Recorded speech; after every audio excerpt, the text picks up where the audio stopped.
Buenas tardes. A nombre de la doctora Olbeth Hansberg, coordinadora general del SOAFEM, les doy la más cordial bienvenida a esta nueva entrega del ciclo de conferencias en línea La vida emocional en la pandemia. El ciclo de conferencias fue organizado por el doctor David Fajardo Chica, investigador asociado del SOAFEM. Como siempre, contamos con el invaluable apoyo de la Casa de las Humanidades de la UNAM. Al igual que la UNAM, el SOAFEM no se detiene. Antes de iniciar, quisiera comentar que si tienen preguntas para el conferencista, por favor escríbanlas en el chat para ser contestadas una vez terminada la presentación. Las emociones han sido descritas como una brújula que sirve para ubicarse en el entorno. Ellas hacen que unos aspectos del mundo resalten sobre otros, facilitando la puesta en marcha de formas de actuar provechosas. Sin embargo, la brújula emocional en ocasiones se ve afectada al punto de deteriorar la calidad de vida de las personas. La pandemia de COVID-19 ha sido un factor de riesgo para la salud emocional de toda la población. Aunque su impacto apenas comienza a calcularse, los resultados indican que no todos y todas lo sufren por igual. Esta tarde, el doctor Pablo Gaitán Rossi nos presentará la plática ¿La lluvia nos moja por igual durante la pandemia? Desigualdades en depresión y ansiedad en México. Presento brevemente a Pablo. Pablo es investigador del área de salud del EQUIDE, el Instituto de Investigaciones para el Desarrollo con Equidad, de la Universidad Iberoamericana, Campus Ciudad de México. Es miembro del Sistema Nacional de Investigadores. Tiene la licenciatura en Psicología, la maestría en Sociología y es doctor en Bienestar Social por el Boston College. Desde un enfoque de epidemiología social, sus principales temas de investigación son la inseguridad alimentaria, el desarrollo infantil temprano y las inequidades en salud. Actualmente es parte del equipo que coordina el proyecto EnCovid, una encuesta que monitorea mensualmente los efectos de la pandemia en el bienestar de los mexicanos. Bienvenido, Pablo. Buenas tardes, ¿cómo estás? Hola, buenas tardes. Pues bueno, antes que nada quisiera agradecer la invitación, en especial a la doctora Hansberg y a David Fajardo, que, bueno, gracias por la invitación, por tenerme en este ciclo de conferencias pues tan interesante y al que espero pues lo que estamos haciendo nosotros en el EQUIDE pueda contribuir a dar como una nueva dimensión de todo lo que está sucediendo ahora con la pandemia, ¿no? Y sobre todo creemos que un poco haciendo eco a lo que mencionabas, creo que las emociones son una brújula, ¿no? Que son una brújula especialmente útil en tiempos de incertidumbre como los de la pandemia, y sin duda nos hablan de una dimensión que a veces, al menos en los medios y en la discusión cotidiana, queda un poco perdida, pero que creo que es algo que estamos experimentando todos cotidianamente.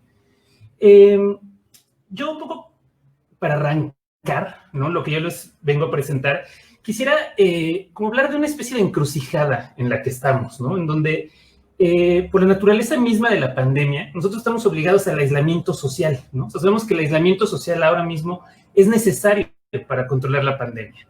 Pero también sabemos que este aislamiento social tiene repercusiones negativas, ¿no? O sea, tiene repercusiones negativas en especial en términos de salud mental, ¿no? Es decir, otra manera de pensarlo es que cómo vamos a ver los efectos secundarios de este aislamiento social en términos de nuestra vida emocional. Entonces, de ahí salió un poco el título de esta plática y la motivación para presentarlo, porque la pandemia nos está afectando a todos, pero no a todos nos está pegando por igual, ¿no? De ahí el que hablemos de la lluvia, ¿no? Digamos, cuando llueve, llueve sobre todos, ¿no? Sin embargo, no nos afecta a todos de la misma manera, ¿no? Hay quien puede estar protegido dentro de su casa, hay quien puede tener un mejor equipo, ¿no? Puede tener un buen paraguas, una gran gabardina, ¿no? Pero hay otros que no, ¿no? Y esos otros que no, la lluvia, algo que para unos puede ser algo normal, cotidiano, que incluso se puede ver bonito desde la ventana. Justo anticipábamos que iba a estar lloviendo durante esta plática, ¿no? Algunos podemos disfrutar de estas pláticas mientras llueve, pero hay otros que no tienen los mismos medios para protegerse, no todo el mundo tiene ese mismo equipo, y creo que lo mismo sucede durante la pandemia, ¿no? Nosotros lo hemos visto, hay quien puede tener una mascarilla N95, hay quien tiene una mascarilla que solo es de tela, y hay quienes hemos visto que se están protegiendo con botellas de plástico, ¿no? Entonces, aun cuando todos estemos expuestos a un mismo virus, como el coronavirus, no todos estamos experimentando esta pandemia de la misma manera, ¿no? Y un poco la idea es ver qué diferencias o cómo estamos afrontando de manera diferenciada en términos de salud mental esta pandemia, ¿no? Sabemos que las afectaciones en salud mental pues, pueden estar motivadas por singularidades psicológicas, pero en este caso yo les voy a hablar más de estas condiciones sociales que van generando diferencias y desigualdad en cómo podemos afrontar la pandemia, ¿no? Entonces, ese es un poco el marco de lo que quiero platicarles hoy. Y déjenme, voy a empezar a compartir mi presentación en donde les voy a mostrar lo que hemos estado trabajando para poder entender mejor, digamos, todo lo que está pasando durante todo lo que está sucediendo durante la pandemia en términos de salud mental, ¿no? Y voy a enfatizar en particular lo que sucede en términos de depresión y ansiedad, y incluso todavía más voy a hablar de ansiedad, ¿no? Entonces voy a empezar ya propiamente con mi presentación y voy a darles primero un panorama rápido de lo que voy a mencionar en estos minutos, ¿no? Primero quiero hablar de lo que sabemos de la relación entre salud mental y COVID-19, un poco como qué esperaríamos encontrar o qué esperaríamos que suceda en esta época, sobre todo esta época de cuarentena. Luego también voy a hablar de cuál es nuestra aproximación a entender mejor lo que está sucediendo con la salud mental, ¿no? Que esta es una aproximación académica, ¿no? Desde una epidemiología social, que podemos entender la epidemiología social como un cruce entre salud pública y sociología, ¿no? Y de cómo variables sociales nos ayudan a entender distintos resultados en salud. Y después de que conozcan un poco desde dónde quiero presentar esta investigación, ya les voy a hablar propiamente de lo que es la ENCOVID, ¿no? Que es un estudio reciente que hemos estado dándole difusión desde el EQUIDE en la Universidad Iberoamericana, pero quiero compartirles algunas cosas de cómo se hizo y por qué creemos que este es un estudio al que hay que ponerle atención, ¿no? O sea, un poco quiero que vean de dónde viene y por qué estamos teniendo este tipo de resultados y qué implican sobre todo. Y después quiero presentarles ya los resultados y los dividí en 4 partes, ¿no? La primera es una distribución sociodemográfica, ¿no? Es decir, cómo vemos estas diferencias de salud mental en términos de sexo, edad y nivel socioeconómico. Digamos que serían como 3 estratificaciones comunes en salud pública para entender cómo se distribuye, en este caso, la depresión y la ansiedad. Y después vamos a hacer un zoom en 3 aspectos, ¿no? Que son cómo se está viendo y expresando la ansiedad en los hogares con niños, ¿no? Sobre todo vamos a entender un poquito las dinámicas que están ocurriendo dentro de los hogares y ver eso qué implicaciones está teniendo en términos de ansiedad. Después vamos a cambiar otra esfera importante de la vida, que es el trabajo, ¿no? Que vamos a hablar un poco de las mayores afectaciones que está teniendo la pandemia, pues es en términos de ingresos y de trabajo. Vamos a hablar un poco de eso en su relación con ansiedad. Y finalmente quiero hablar de unas de las consecuencias sociales más graves que está teniendo la cuarentena, ¿no? Y en particular voy a centrar en un concepto, pues bueno, que es uno que hemos estudiado mucho en el EQUIDE y que nos parece especialmente importante de monitorear durante la pandemia, que es el de inseguridad alimentaria, ¿no? Y finalmente voy a hacer un resumen de todo de los puntos como más importantes que creemos que aparecen en nuestro estudio y hablaremos un poco de qué podríamos estar haciendo para atender pues estos resultados que encontramos, ¿no? Entonces, bueno, para empezar quisiera hablar como de esta relación entre salud mental y COVID-19, ¿no? O sea que un poco la pregunta es ¿qué sabemos, ¿no? ¿Qué sabemos sobre esta relación que nos pueda ser útil ahora, ¿no? Y la verdad es que sabemos poco, ¿no? O sea, esto es un evento reciente, ¿no? Del cual a muchos nos agarró, digamos que desprevenidos. Y la verdad es que aun cuando le está pegando a todo el mundo, todos los países están buscando, ¿no? Tratar de sacar resultados parecidos a los que les presentaré hoy, y poco a poco van saliendo algunos elementos de la relación entre salud mental y COVID-19, ¿no? Ciertamente ha sido uno de los ámbitos en donde a investigadores de la comunidad internacional les ha importado ver cómo está afectando, pero todavía sabemos poco, ¿no? Entonces creo que una de las maneras de ver lo que podemos anticipar que sea la pandemia en México es ver qué ha ocurrido en otros lugares, ¿no? Entonces, creo que uno de los antecedentes más claros de un evento similar es una cuarentena previa, ¿no? Que fue la que ocurrió con la epidemia del SARS en el 2003, que esto está centrado en una investigación en Toronto, ¿no? Y que si bien fue a menor escala y de menor tiempo, ya fue suficiente para reportar que hubo un aumento en depresión y en estrés postraumático en aquellas personas que se quedaron en la cuarentena con respecto a niveles previos, ¿no? Entonces, ya incluso cuarentenas menores ya sabemos que tienen estos impactos en salud mental. En China, ya con la epidemia de COVID-19, ha sido de los lugares en donde primero han salido este tipo de resultados, ¿no? Que es un poco esperable, dado que inició en China. Y ellos ahí hicieron una encuesta nacional parecida a la nuestra, en donde se detectaron niveles altos de ansiedad y depresión, ¿no? Que digamos, estos son los estudios que fueron de alguna manera inspiración en irnos centrando en estos indicadores. Y creo que el otro referente que vale la pena ponerle atención es que ha habido desastres naturales que, si bien no son cuarentenas parecidas a estas del COVID o la del SARS, sí nos dicen que este tipo de shocks externos tienen un impacto en la salud mental de las personas. Pero algo que es muy importante tomar en cuenta es que nos dicen que estas consecuencias de salud mental no nada más se centran en el momento como inmediato del evento o un poco después, ¿no? Digamos, hoy que tuvimos el sismo en la mañana, puede ser un evento que tal vez nos afecta hoy, ¿no? Y hoy estamos un poco asustados, inquietos y demás, pero esto es algo que tal vez en una semana, ¿no? Dado su intensidad, no es algo que nos afecta. Pero desastres naturales de mayor intensidad, lo que se ha visto es que tienen algunos efectos inmediatos, ¿no? Que estamos nerviosos justo después, pero que van teniendo secuelas que pueden durar mucho más en el tiempo, ¿no? Y que estas secuelas a veces pasan un poco bajo el radar, pero están ahí, ¿no? Entonces, pensando en el tipo de evento que es la cuarentena del COVID-19 por su extensión y por el parecido a otros eventos, nosotros pensamos que sí va a tener unos efectos importantes, sobre todo en ansiedad y depresión, ¿no? Otra cosa que vale la pena notar es que muchos expertos en salud mental, aun cuando no tengan datos inmediatos de lo que está sucediendo, ya han alertado su preocupación por el aislamiento social, ¿no? Es un poco lo que decía al principio, necesitamos el aislamiento social, pero eso no quiere decir que sea inocuo, ¿no? O sea, el aislamiento social es nuestra mejor medida contra la epidemia, pero tiene estas repercusiones negativas en términos de salud mental. Y ellos han señalado algunos ámbitos en donde están esperando ver estos efectos negativos, ¿no?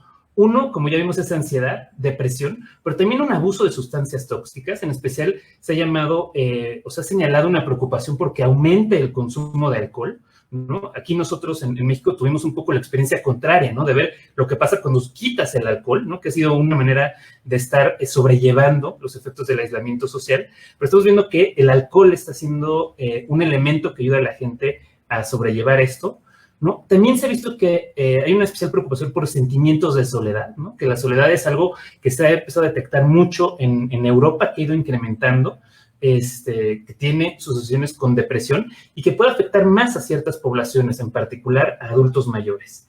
Y otro tema que hemos estado viendo y que sí se ha mencionado bastante en México es el del aumento de la violencia doméstica, ¿no? El hecho de que estén muchas personas en un mismo lugar, en espacios pequeños, con hacinamiento, o sea, y en fin, en distintas clases sociales se ha visto un aumento de la violencia doméstica, ¿no? Entonces, los expertos nos están diciendo que pongamos atención en todos estos ámbitos, ¿no? Que estos son ámbitos que se pueden ver afectados en este periodo.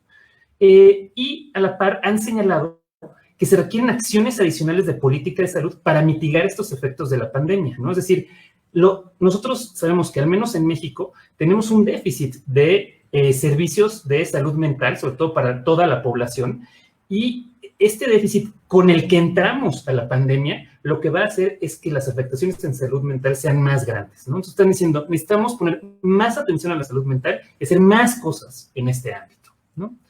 Entonces ahora les vamos a decir, les quiero compartir un poco cómo estamos pensando nosotros en el equipo del Equide este abordaje de la salud mental, ¿no? Esto que les mencionaba, que era cómo podemos entenderlo desde un punto de vista epidemiológico en esta intersección entre variables sociales y variables de salud pública, ¿no? Entonces, quiero regresar a esta idea que les mencionaba al principio de cómo la pandemia nos está afectando a todos, ¿no? O sea, la pandemia implica que estamos todos expuestos a un peligro común, ¿no? O sea, todos somos vulnerables a una infección y existe la posibilidad de que tengamos complicaciones, ¿no? Esto es algo que cambia lo que era nuestra vida pre-COVID y nuestra vida actualmente, ¿no? Entonces, hay ciertos factores que nos afectan a todos de manera más o menos pareja, ¿no? Digamos, todos estamos con una mayor ansiedad por la presencia generalizada de un virus contagioso, ¿no? Ahora estamos preocupados de si limpiamos las cosas que compramos del exterior, algunos están limpiando las suelas de los zapatos, a sus perros, ¿no? Entonces, empezamos con toda una nueva ola de rituales, ¿no? Donde ya nos saludamos, el tapabocas y demás, y esto lo estamos haciendo todos, ¿no? En mayor o menor medida, pero estamos preocupados por lo que puede implicar un virus contagioso que no vemos y que puede estar en cualquier lugar, ¿no? También nos preocupa nuestra salud física, ¿no? O sea, y si bien puede haber algunos que digan que es simplemente una especie de catarro, sí podemos estar preocupados por nuestra salud, pero también por la de familiares, amigos y colegas, ¿no? O sea, entonces sabemos que no es nada más lo que puede hacer en nosotros el virus, sino que nosotros también somos quienes estamos contagiando y no queremos ser ese foco de contagio y afectar a terceros, ¿no? Entonces también nos sabemos responsables de la transmisión del virus. Pero también vimos esta frustración por la restricción a la libertad, ¿no? Es este fastidio de estar encerrados, este enojo de estar en un aislamiento social y, digamos, todos extrañamos a las personas queridas, con las que queremos estar, pero justo porque las queremos estamos obligados a distanciarnos, ¿no? Entonces, todo esto va generando, pues, una gran sensación de frustración y de enojo, ¿no? Luego también estamos expuestos a otro tipo de cosas, ¿no? Por ejemplo, creo que la pandemia es algo que es difícil de entender. Estamos expuestos a información compleja, ¿no? Donde no sabemos si esto aumenta, si baja, si es un problema de velocidad, pero se aumentan los muertos. Entonces estamos, digamos, expuestos a mucha información que es difícil de asimilar. Para muchas personas esta información es parcial y también en muchos casos es inadecuada, ¿no? Que es todo lo que hemos visto de las fake news de que si ya hay curas, sobre remedios que puede haber para atenderlo, ¿no? Entonces, todo esto, todo este ecosistema informativo también nos va afectando y nos va aumentando este distrés psicológico cotidiano. También puede haber una preocupación por un abastecimiento insuficiente de bienes y servicios básicos, ¿no? Sobre todo al principio había este miedo, ¿no? Que lo vimos con estas compras de pánico, ¿no? Que reflejaban esta sensación de no poder mantener nuestra vida si había cortes en las cadenas de suministros. Y en fin, creo que, como se ha mencionado en otras conferencias aquí, hay una incertidumbre general por el futuro, ¿no? Nos preocupa que no sabemos cómo va a ser el día de mañana, cuándo va a acabar la pandemia, cuántas cosas van a cambiar, sobre todo nuestro trabajo, pues primero si va a seguir ahí nuestro trabajo y segundo cómo se va a transformar, ¿no? Entonces, digamos, estamos en un momento que es un evento importante, es una coyuntura clave por todo lo que puede implicar de cambio, ¿no? Entonces creo que esta incertidumbre a la que nos enfrentamos genera un distrés psicológico, pero es un distrés psicológico que es más o menos, nosotros lo consideramos más o menos estable, ¿no? Que nos está afectando a muchos, cada quien con sus particularidades, pero que es algo común. Sin embargo, hay algunas cosas que sí están generando, nosotros creemos que pueden generar diferencias en digamos, afectación más cotidiana o normal a la pandemia. Entonces, nosotros lo vemos de dos maneras, ¿no? Primero, pensamos que hay grupos especialmente vulnerables ante la pandemia, ¿no? Son grupos poblacionales que van a sufrir desproporcionadamente los efectos negativos en salud mental, ¿no? Y esto puede ser porque tienen una mayor exposición al virus que otras personas o que otros grupos, o porque pueden tener una menor capacidad de protección, ¿no? Que es lo que les mencionaba al principio. La lluvia puede o no afectarnos o arruinarnos el día, ¿no? Dependiendo de nuestra capacidad de protección. Entonces, pensamos, por ejemplo, en personal con actividades esenciales, ¿no? Que son personas que tienen una mucho mayor exposición al virus, ¿no? Y esta exposición no nada más pienso en el personal de salud, ¿no? Que es evidente su mayor exposición, pero también las personas que están trabajando en los mercados, que son nuevos focos de infección, todos los repartidores, ¿no? Personas en fábricas que están realizando los bienes esenciales. Entonces, es un grupo amplio de personas que no, por sus actividades, no se están pudiendo quedar en casa, ¿no? Y entonces, aun cuando tengan medidas de protección, su situación es muy diferente a la de quienes sí pueden resguardarse. También hay poblaciones como las de adultos mayores, ¿no? Que son poblaciones en donde sabemos que desde antes de la pandemia hay niveles mayores de depresión, mayores niveles de aislamiento social. Sabemos que es una población en mayor riesgo, ¿no? Entonces, gente que sabe que de infectarse puede tener consecuencias de salud mucho mayores, ¿no? Entonces, son personas que están mucho más preocupadas por los efectos de la pandemia que otras. Pero también niños y niñas, ¿no? Los niños y niñas que, digamos, también su mundo cambió radicalmente al no poder ir a la escuela,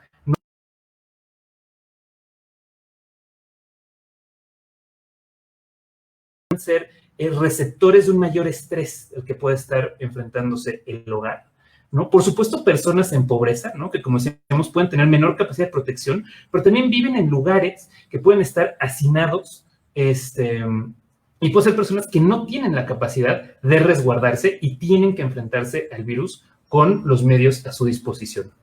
También tenemos personas con padecimientos de salud mental preexistentes, ¿no? Que es gente que llega también a una situación en donde pueden perder la continuidad de su tratamiento y verse agravados sus padecimientos ante esta situación.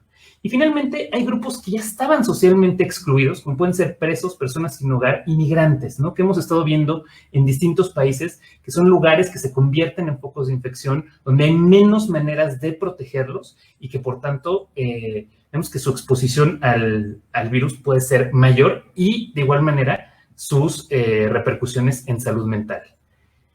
Y el otro ámbito que nos preocupa, que puede ser un gran diferenciador en cómo se experimenta la pandemia, son estos estresores, ¿no? Son circunstancias que van a agudizar el distrés psicológico y que, por tanto, van a generar esta experiencia diferenciada de la cuarentena, ¿no? Eso es a lo que me refería al principio, de que no todos nos moja la lluvia por igual, ¿no? Entonces, vamos a tener personas, ¿no? que bien pueden no pertenecer a los grupos de antes, pero pueden estar perdiendo su ingreso, pueden estar perdiendo su trabajo y de un día para otro sus circunstancias de vida han cambiado mucho, ¿no? Las propias y las de la familia. También puede haber una incapacidad para conseguir alimentos suficientes para el hogar. Esta es de las consecuencias como más importantes que puede haber durante la pandemia, que hablaremos ahora de inseguridad alimentaria, pero también dentro de los hogares cambia la dinámica, ¿no? Entonces puede cambiar, el trabajo doméstico puede ser mayor al estar más tiempo en el hogar, pero también en la medida en que niños y niñas dejan de ir a la escuela, eso va a implicar una cantidad de cuidados adicional para los hogares. Es decir, sobre todo para muchas mujeres, la doble jornada adquiere un matiz distinto durante la cuarentena, pero sigue siendo un matiz con repercusiones graves en salud mental, ¿no? También, como lo mencionaba al principio, puede haber violencia intrafamiliar, abuso de sustancias tóxicas, y uno de los estresores que también hay que estar poniendo atención van a ser los duelos, ¿no? Que pueden ser duelos asociados al COVID, pero también estamos en una circunstancia en donde los rituales de elaboración de pérdidas también se ven rotos, ¿no? Estamos viendo cómo ya mucha gente no está teniendo velorios, no está yendo con sus familias por mantener este distanciamiento social, ¿no? Entonces, estos rituales que nos ayudaban a sobrellevar cosas como el duelo también se ven interrumpidos, ¿no? Entonces, estas son las circunstancias que a personas normales van agravando el distrés psicológico que ya de por sí entraña la pandemia. Entonces, ¿cómo podemos entrar a todo este mundo, ¿no? He dicho muchas cosas que, si bien no es un recuento exhaustivo, nos va mostrando la complejidad de acercarnos a la relación de salud mental y pandemia. Pero bueno, de alguna forma les quiero platicar de cómo hemos decidido nosotros acercarnos a este fenómeno, ¿no? Nosotros decidimos que ansiedad y depresión eran dos maneras para tener esta brújula que nos mencionaba Katia al principio, ¿no? Que son dos indicadores que nos podían decir qué estaba ocurriendo durante la cuarentena en México. Escogimos estos dos padecimientos porque son comunes en la población abierta, entonces es posible capturarlos mediante encuesta, porque no son fenómenos tan raros en términos poblacionales. También son fenómenos importantes, ¿no? Porque son fenómenos que están afectando tanto la capacidad de trabajo, el bienestar de los hogares y la calidad de vida de las personas. Y sobre todo, son dos indicadores con los cuales se puede tener un punto de referencia epidemiológica, ¿no? Entonces podemos saber en otros momentos y con otras poblaciones cómo se compara lo que está sucediendo ahora en México, ¿no? Entonces, por ansiedad, nosotros estamos entendiendo como la anticipación aprensiva de un daño o desgracia futuros y suele acompañarse de sentimientos de tristeza, inquietud y de una sensación de tensión en el cuerpo, ¿no? Entonces, esta ansiedad es diferente como de la inquietud que podemos estar sintiendo en la cotidianidad de la pandemia, porque es una ansiedad que no nos podemos sacudir, ¿no? O sea, el punto importante de lo que nosotros estamos queriendo medir son aquellas personas que sienten un nerviosismo que no se sacuden, que no se pueden quitar, que lo tienen encima todo el tiempo, ¿no? Que es este desgaste de no poder dejar de preocuparse de lo que va a suceder, ¿no? Que eso es diferente a preocupaciones que van fluctuando, ¿no? Y yo puedo me preocupo un poco en la mañana de qué está pasando, veo las noticias y me angustio, pero en el día puedo lograr manejar eso y que se me baje un poco, ¿no? Entonces, esos no son los casos que estamos nosotros detectando, sino aquellas personas que no se pueden quitar la ansiedad, ¿no? Lo mismo con depresión, o sea, la depresión es un trastorno mental frecuente que es distinto porque se caracteriza por presencia de tristeza, pérdida de interés o placer, culpa o falta de autoestima, y también hay afectaciones del sueño, del apetito, hay mucho cansancio y falta de concentración, ¿no? Entonces, la depresión es algo que podemos estar un poco más familiarizados, pero nosotros la estamos poniendo en un momento donde ya es una depresión que es frecuente, ¿no? Sobre todo, tanto en ansiedad y depresión, como nosotros lo vamos midiendo, no es solo que la gente reporte tener esto, sino que esto se está presentando de manera constante, o sea, varios días seguidos, en el primer caso en la última semana y luego en las últimas 2 semanas al momento al que lo estamos preguntando, ¿no? Entonces, es gente que lleva 1 o 2 semanas con este tipo de sentimientos que son comunes, ¿no? Que no se pueden quitar y que de alguna forma empiezan a ser incapacitantes para muchas personas, ¿ok? Entonces, estas son nuestras 2 brújulas que estamos utilizando para entender lo que sucede durante la pandemia, ¿no? Entonces, ¿qué es lo que esperamos nosotros, no? Por un lado, creo que es algo que está implícito en lo que ya he mencionado. Creemos que habrá una mayor ansiedad y una mayor depresión en la cuarentena comparada con periodos de normalidad, ¿no? Y si bien esta parece la hipótesis un poco más obvia y como más directa, es de las más difíciles de probar. Ahora que les muestre los resultados, explicaré un poco más la razón.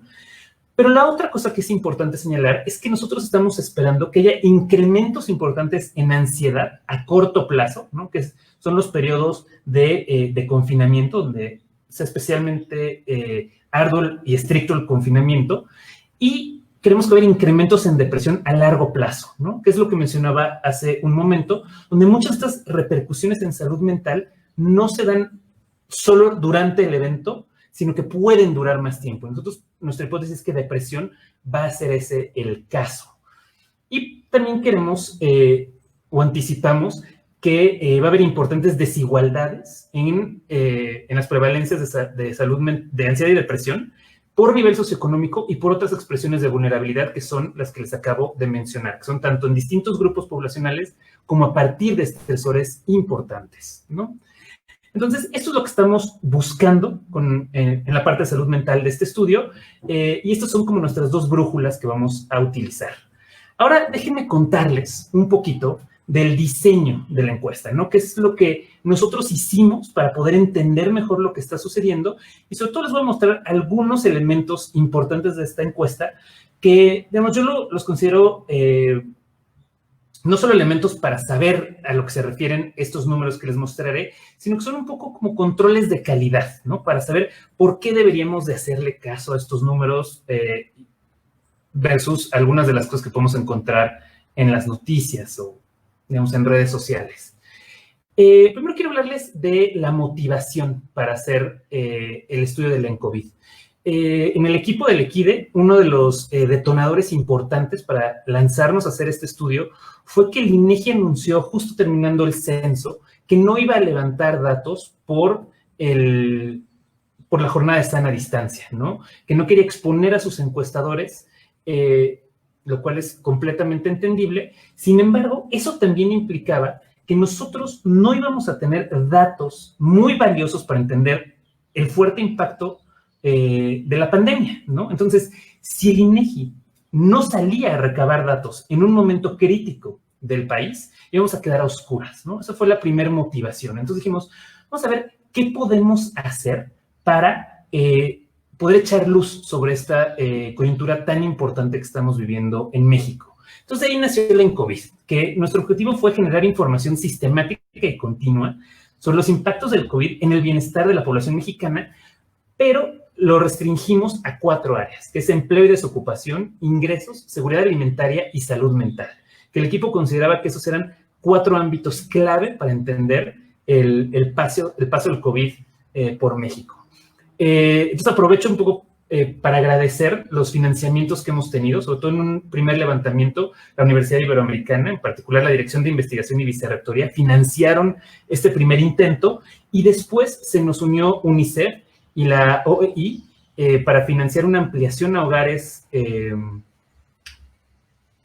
con niños y niñas y ya poder mantener este esfuerzo del ENCOVID mes a mes durante un año. Entonces déjenme contarles con más detalle qué es la ENCOVID. La ENCOVID es una encuesta transversal que queremos hacer mes a mes, empezando en abril del 2020 y que vaya los siguientes 12 meses. Esta es una encuesta transversal, es decir, que tomamos una muestra de entre 800 y 1,600 personas y cada mes vamos levantando una encuesta diferente. La primera ocasión que la levantamos, que fue abril, la levantamos de 800 personas, que ya fue una muestra representativa a nivel nacional, que tuvo un diseño probabilístico unietápico y estratificado por entidad federativa, que ahorita regreso a explicar un poco esto. Y en mayo, gracias al apoyo de UNICEF y OEI, pudimos duplicar nuestra muestra para que la mitad fuera de hogares con niños y niñas. Ahora, lo que nosotros estamos haciendo es entrevistar a personas de 18 años y más, ¿no? Y esto es importante porque van a ver que algunos de los resultados se refieren a hogares, pero es lo que una persona refiere con respecto a su hogar. Ahora, ¿cómo lo hicimos, no? Nosotros aprovechamos que en México existe el Plan Nacional de Numeración del IFETEL, ¿no? Es decir, hay una base de datos con todos los números disponibles de celulares. Y es a partir de esta base, que ya tiene una cobertura del 96% de la población mexicana, es decir, estamos aprovechando que una gran mayoría de la población mexicana ya tiene acceso a un celular. Y a partir de, aprovechando eso, hicimos una muestra aleatoria de números celulares, ¿no? Entonces nos apoyamos sobre todo en cuantos, que ellos nos ayudaron con el diseño de muestra y en una elaboración de ponderadores para que nuestra muestra de teléfonos celulares fuera representativa a nivel nacional, ¿no? Entonces, digamos que nosotros hicimos nuestras llamadas, tenemos nuestros indicadores, pero ustedes se podrán preguntar qué tan preciso es lo que nosotros hicimos, ¿no? O sea, ¿qué diferencia hay, por ejemplo, sobre todo nosotros ahorita, estoy seguro que les ha pasado, que les llegan por correos encuestas, ¿no? Incluso encuestas de salud mental, incluso la propia UNAM está haciendo un estudio amplio de esto, pero lo que hacen es que están mandando un correo a todos sus amigos, ¿no? Y ustedes lo reciben y lo ponen en Facebook o en Twitter y todos sus amigos la contestan, ¿no? El problema de esa metodología es que aun cuando tengan números mucho más altos que nosotros, o sea, mucho más que 800, o sea, pueden tener 5,000 respuestas, ¿no? 6,000 respuestas. El problema es que esos correos, esos retweets, no están llegando a toda la población, ¿no? Puede haber barreras importantes, sobre todo de clase social, en donde gente que no tenga internet, gente que esté en otros estados o que esté fuera de las redes sociales de quienes están generando estas encuestas, lo que van a hacer es que pueden tener estimaciones sesgadas, ¿no? Entonces, se necesitan números muy grandes de este tipo de encuestas para poder acercarse a una composición similar a la de la población. Entonces, déjenme enseñarles lo que nosotros hicimos. Nosotros hicimos otra estrategia que fue una muestra representativa de números de celular y los llamamos. Entonces, no voy a meterme a todos estos números, solo les pido que se fijen en las gráficas que están a la derecha, ¿no? Digamos que nosotros hicimos una muestra que queríamos que se pareciera a la composición de la población. Entonces, nosotros sabemos, si ven la gráfica de la derecha y arriba, que hay 52.4 mujeres y 47.6 varones en la población. Nuestra muestra tuvo 56.8 mujeres y 43 varones, ¿no? Entonces, nosotros tenemos un poquito más mujeres y un poquito menos hombres. Entonces, hicimos unos ponderadores, ¿no? Para poder corregir esas desviaciones o esos pequeños sesgos de nuestra muestra. Entonces, lo que van a ver ustedes son resultados ajustados para que nuestra muestra sea representativa de la población. Entonces, pueden ver la gráfica de la derecha y abajo por edad, en donde, de nuevo, la población en esos 3 grupos de edad está como casi 30, 30 y 37. Nosotros tuvimos una distribución muy parecida, pero no exacta. Entonces, de nuevo, fue que corregimos por grupo de edad. Y déjenme enseñarles esta siguiente diapositiva, que para mí es la más importante en términos de mostrar la calidad de nuestro estudio. Aquí lo que están viendo, que son las letras de abajo, que van de la E a la A, B, son distintos grupos de nivel socioeconómico que construye la AMAI, que son indicadores como de cuántos cuartos hay en la casa, si tiene coche en la casa, si hay internet, y a partir de eso se puede conocer el nivel socioeconómico de la población. Entonces, si ven el AB, es el nivel más alto, ¿no? Entonces, nosotros logramos capturar el nivel más alto socioeconómico, pero si nos vamos al otro lado, que es el E, también lo logramos capturar, ¿no? Que este nivel E es el que más preocupa, porque puede haber una proporción de que no tengan teléfonos celulares o que no estén accediendo a las encuestas por mail o por redes sociales. Entonces, lo que nos está mostrando esto es que nosotros, con nuestra muestra, capturamos de todos los niveles socioeconómicos, muy cercano a la proporción de la población, y pudimos ajustar para que fueran más precisos nuestros indicadores. Y ya la última, porque sé que son difíciles de ver estas gráficas, nada más quiero que vean cómo tenemos gente de los 32 estados de México en las proporciones en las que es la composición del país, ¿no? Por ejemplo, pueden ver cómo el Estado de México, que es el estado más poblado, también es el que nosotros tenemos mayor número de respuesta, ¿no? Entonces, en síntesis, el hecho de que esas 3 columnas estén muy parecidas quiere decir que nuestra muestra es muy similar a la composición de la población y que además estamos ajustando por estos indicadores para tener mayor precisión en nuestras estimaciones, ¿no? Eso es lo que le da la calidad a este estudio. Y sin más, déjenme entrar ahora a mostrarles los resultados, ¿no? Déjenme empezar por depresión, ¿no? Y como les mencioné antes, quiero hablar primero del punto de referencia que nosotros tenemos para hablar de depresión, ¿no? El punto... es difícil hacer estas comparaciones porque nosotros queremos hacer comparaciones justas, es decir, queremos que sea una muestra parecida y que esté usando la misma escala que nosotros para poder estar seguros de que lo estamos comparando bien. Entonces, para nosotros, que utilizamos esta escala de CESD7, el comparativo más robusto es lo tenemos en la ENSANUT de 2012, que es la Encuesta Nacional de Salud y Nutrición, y lo que vimos ahí es que hubo una prevalencia de 7.2, ¿no? Es decir, 7.2 de la población de 18 a 65 años está reportando síntomas de depresión. Y cuando vemos el uso de otras escalas, pero en el mundo, puede alcanzar hasta un 14%, ¿no? Entonces, en periodos normales, alrededor de estos 2 valores debería estar nuestra prevalencia de depresión. Y también sabemos por otros estudios que la prevalencia de depresión suele ser mayor en mujeres que en varones y mayor en personas desempleadas que en empleadas. Ahora déjenme mostrarles lo que encontramos nosotros en nuestra encuesta en abril del 2020, ¿no? Entonces, a un mes del inicio de la cuarentena, estamos ya en la fase 2 de la jornada de sana distancia, la prevalencia de depresión fue de 28%, ¿no? Entonces, como ven, es un aumento muy importante con respecto a lo que nosotros sabíamos que son los números normales de la depresión, pero nuestras estimaciones replican algunas diferencias esperadas, ¿no? Vemos que este número es mucho mayor en mujeres, un 34%, que en varones, y que el grupo de edad que está más afectado es el de adultos mayores, ¿no? Entonces, déjenme mostrarles un poco más de detalle de estos números, ¿no? O sea, cuando nosotros vemos, aquí están viendo varias maneras de entender estos números. Primero, las columnas de la derecha son las personas de 4 grupos de edad que están presentando síntomas de depresión, ¿no? Entonces, estamos viendo aquí que las mujeres presentan mayores síntomas de depresión en casi todos los grupos etarios, ¿no? Y donde es menor, donde está casi pareja con los varones, es en el grupo de 35 y 49 años.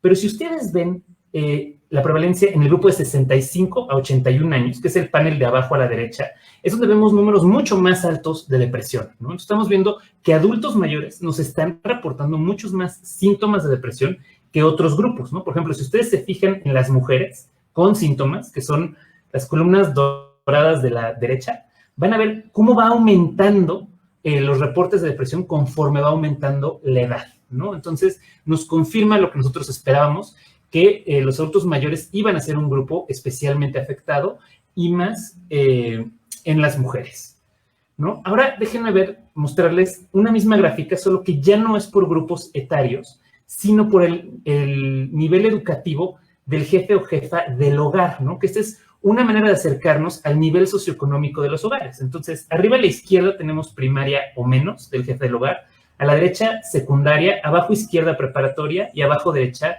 quienes tienen una educación superior o más. Entonces, aquí lo que estamos viendo es que el grupo de primaria o menos son quienes están mostrando niveles más altos de ansiedad, ¿no? Es decir, en los niveles más bajos por educación están reportando mayores síntomas. Y es interesante ese grupo porque ahí son los varones quienes reportan más síntomas que las mujeres, lo cual es diferente a los otros grupos que estamos analizando.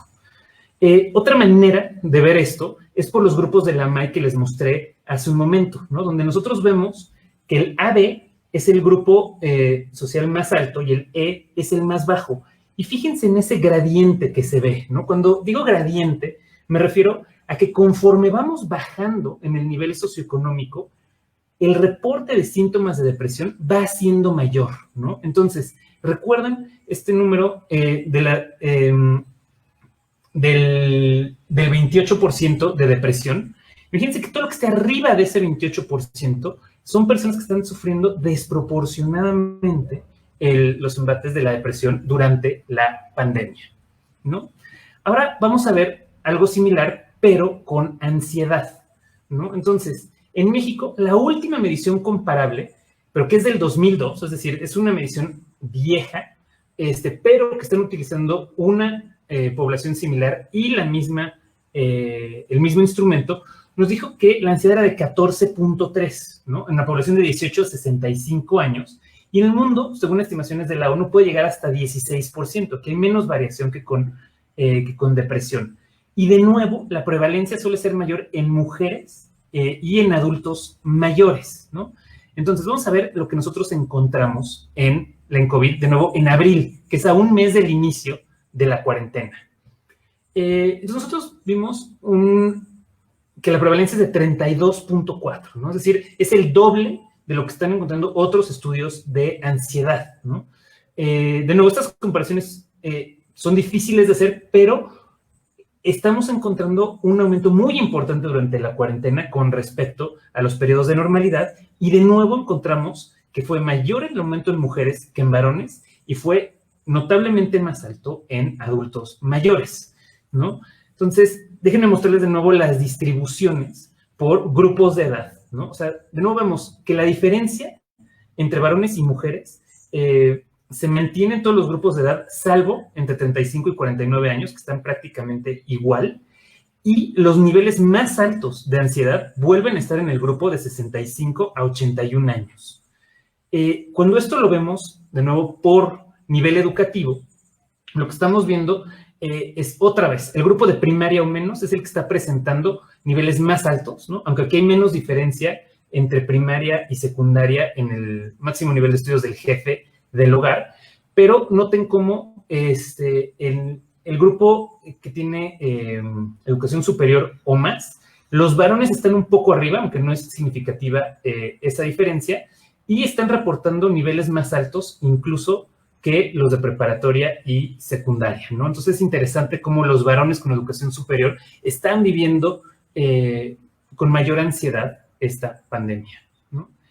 Y esto creo que se corresponde cuando buscamos este mismo gradiente por nivel socioeconómico lo volvemos a encontrar, ¿no? Es decir, los hogares de mayor nivel socioeconómico reportan menores síntomas de ansiedad y conforme vamos bajando en el nivel socioeconómico, aumenta el reporte de síntomas de ansiedad, con la diferencia de que aquí el nivel más bajo no es el más alto, ¿no? Sino, no es el E, sino que es el D, ¿no? Pero en términos generales estamos viendo un gradiente importante.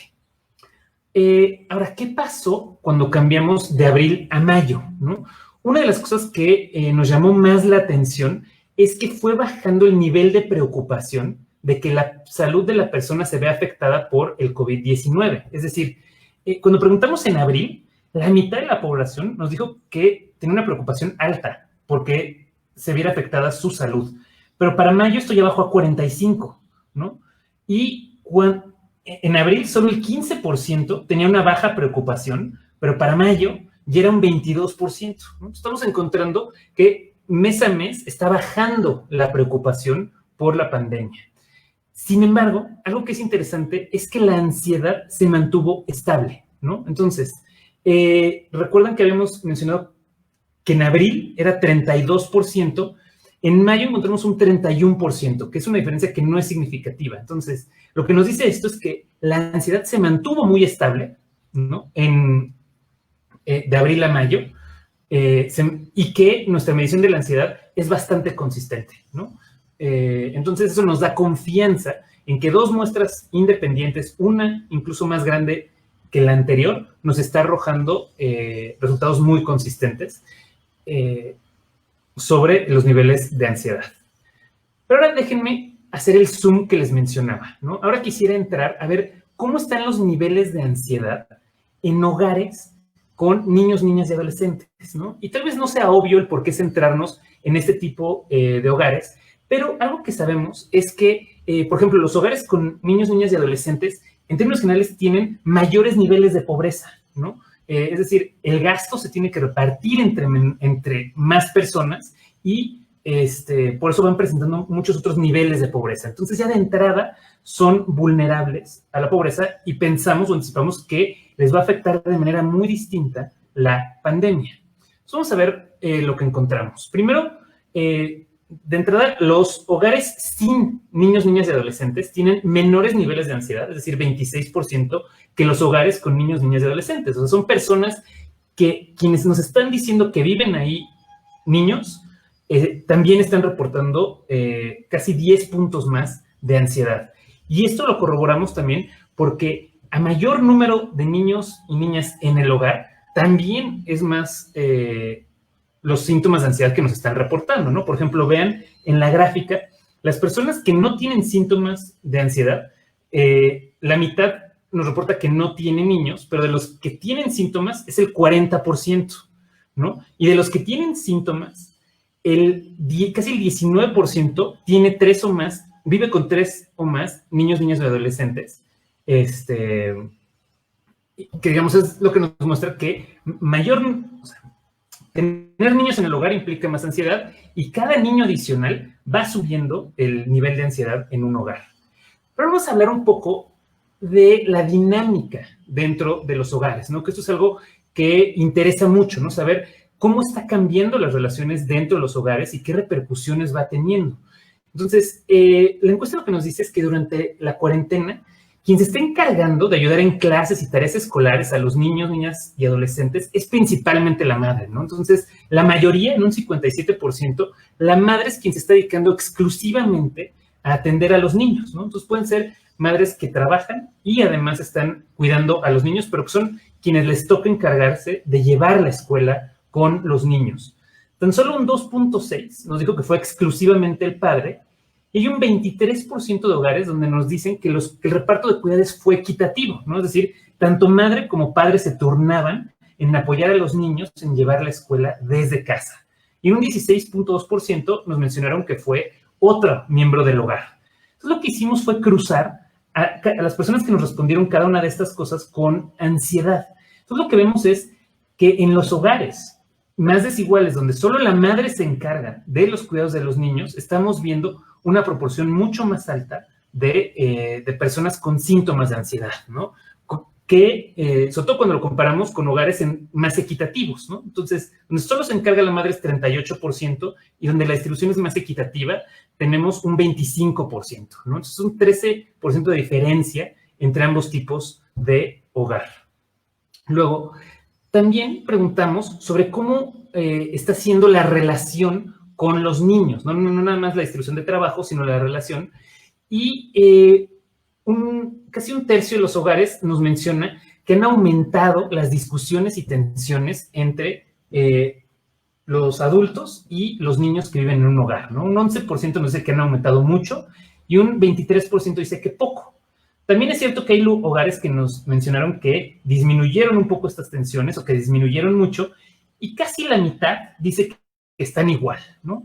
Entonces lo que hicimos fue, de nuevo, ver cada una de las personas que nos dieron estas respuestas y ver cómo estaban en sus niveles de ansiedad. Entonces, de nuevo vemos que los menores niveles de ansiedad están entre quienes notaron una disminución de las tensiones en el hogar y en quienes piensan que todo sigue igual.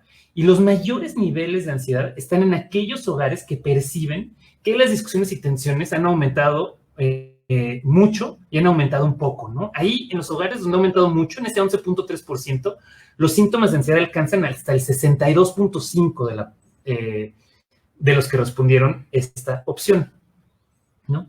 Ahora quiero mostrarles los problemas que están teniendo los niños, niñas y adolescentes dentro de los hogares, ¿no? Que a veces es más difícil capturar cuál es la vida emocional de los niños durante la pandemia, ¿no? Y entonces, esa es una aproximación indirecta, porque es el informante mayor de edad quien nos dice si han tenido problemas durante la pandemia, y les preguntamos sobre todos estos problemas, a ver si los están señalando los niños, y los más comunes fueron el dejar de comer o perder el apetito, el de no dormir o despertarse durante la noche, casi en un 8%, y los han notado que han estado agresivos o tercos en un 11.6%, ¿no? Y cuando sumamos todos estos problemas, el 15% de los hogares nos menciona que tuvo uno o más de estos problemas en los niños, ¿no? Es decir, es el 15% de hogares en donde los niños no le están pasando bien, ¿no? Sino que están teniendo estas afectaciones en cómo están sobrellevando la cuarentena. Y en esos hogares, el informante nos dijo que el 57% está reportando síntomas de ansiedad, ¿no? Entonces, aquí voy a hacer otra manera de ver cómo hay ciertos hogares, ciertas dinámicas dentro de los hogares y ciertos problemas en los niños que están teniendo repercusiones dentro del hogar en términos de ansiedad, ¿no? Entonces, hogares con problemas en su dinámica interna también se están viendo reflejados en mayores niveles de ansiedad. Ahora vamos a cambiar un poco el ámbito donde estamos revisando los efectos de la ansiedad y vamos a ver el trabajo, ¿no? Sobre todo, el trabajo es uno de los lugares o de los ámbitos que está más en crisis durante la cuarentena, ¿no? Por todo lo que implica el quedarse en casa, ¿no? Y cómo está afectando estas dinámicas laborales. Entonces, vamos a mostrar los resultados que hemos encontrado y su relación con la ansiedad. Entonces, lo primero es ver la posibilidad de quedarse en casa, ¿no? Entonces, en mayo del 2020, el 81% reportó que está cumpliendo con las medidas de distanciamiento social y resguardándose en su domicilio, ¿no?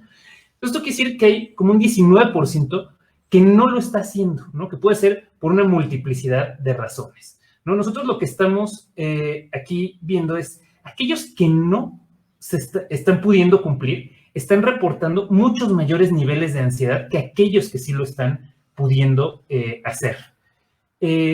Ahora, es distinto que hay gente que incluso cuando se están pudiendo quedar, les preguntamos si tienen los recursos necesarios para hacerlo, ¿no? O sea, porque hay gente, y esto se ha discutido mucho, que les pedimos que se queden en casa, pero no necesariamente tienen los recursos para hacerlo. Entonces, aquí el porcentaje cambia. Aquí solo el 65% de la población nos mencionó que cuenta con los recursos necesarios para quedarse un mes más en casa, ¿no? Y lo que nos están diciendo aquellos que no pueden es que tienen necesidad de salir a trabajar en un 80% y que es gente que vive al día, ¿no? Y que tiene que salir a ganarse la vida día a día.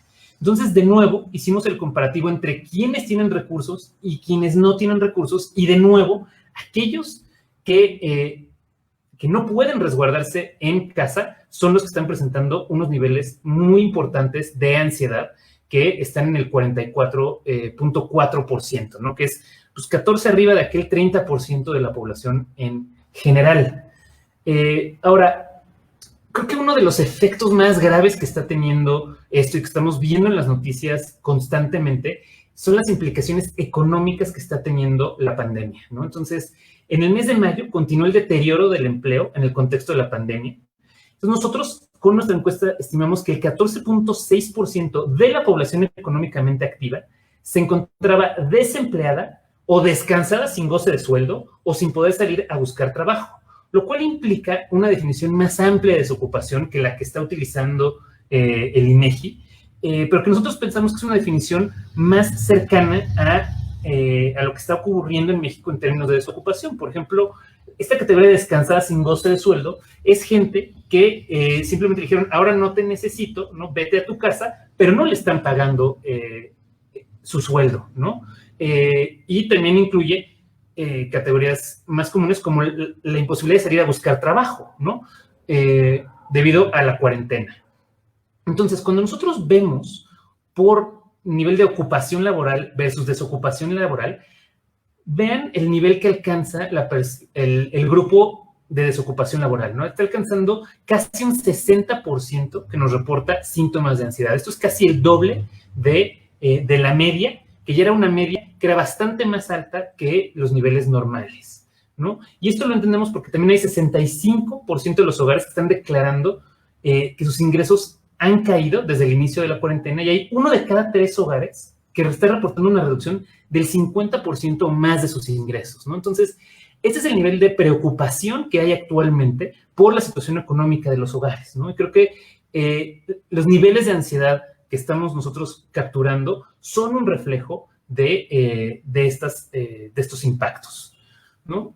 Y luego también sabemos que estos impactos en términos de empleo están afectando mucho más al sector informal, ¿no? Sí, nosotros sabemos que el sector informal es la mitad de los empleos del país, pero quienes están perdiendo los empleos son 2 de cada 3 corresponden al sector informal, ¿no? Es decir, el sector informal está recibiendo el golpe de la pérdida de empleos en mayor medida que quienes tienen un empleo formal. Y dentro de ellos son las mujeres y los trabajadores con menores remuneraciones. Ellos son los que están siendo más afectados por esta crisis económica. Y es por eso que decidimos también cruzar por sector laboral, ¿no? Que ese es el tipo de cruces que no suelen hacerse en los estudios de salud mental, pero lo que estamos viendo es que la población que tiene trabajos informales está con un 40% de síntomas de ansiedad versus un 30% que reporta las personas con un empleo formal, ¿no? Entonces, como vemos, estamos viendo cómo están intersectando, ¿no?, las crisis económicas en términos de empleo con estos problemas de salud mental, ¿no? Entonces la salud mental también es una brújula para entender cómo está afectando esta crisis económica al país, ¿no? Y por último, quiero entrar a inseguridad alimentaria, ¿no? Que es la última parte de los resultados y donde nosotros consideramos que están siendo las afectaciones potencialmente más importantes, ¿no? Y que mientras más se alargue el quedarnos en casa, ¿no?, y sigamos en estos semáforos en rojo, creemos que la inseguridad alimentaria va a ser de los indicadores que se va a ir agravando poco a poco, ¿no? Entonces, les quiero mostrar lo que nosotros encontramos. Entonces, antes de ligarlo con ansiedad y con depresión, les voy a mostrar cómo está el comparativo con lo que nosotros sabíamos, ¿no? En este caso, lo estamos comparando con la ENSANUD de 2018, es decir, tenemos un referente más cercano y lo estamos comparando con mayo de 2020. Entonces, lo que estamos encontrando es que los hogares que reportan seguridad alimentaria ya es menor, ¿no? Si en la ENSANUD era de 38.4%, ahora estamos viendo que es del 27%, ¿no? Que este es un descenso que es estadísticamente significativo y ocurre en hogares con niños, donde hay niños y niñas y adolescentes en el hogar. Ahora, déjenme brevemente hablar un poquito del concepto de inseguridad alimentaria para que se entiendan mejor estos resultados. O sea, cuando nosotros hablamos de seguridad alimentaria, hablamos en síntesis como de tres cosas, ¿no? Que es qué tanto la gente le preocupa que sí va a poder tener los alimentos suficientes para alimentar su hogar, ¿no? Que es gente que tiene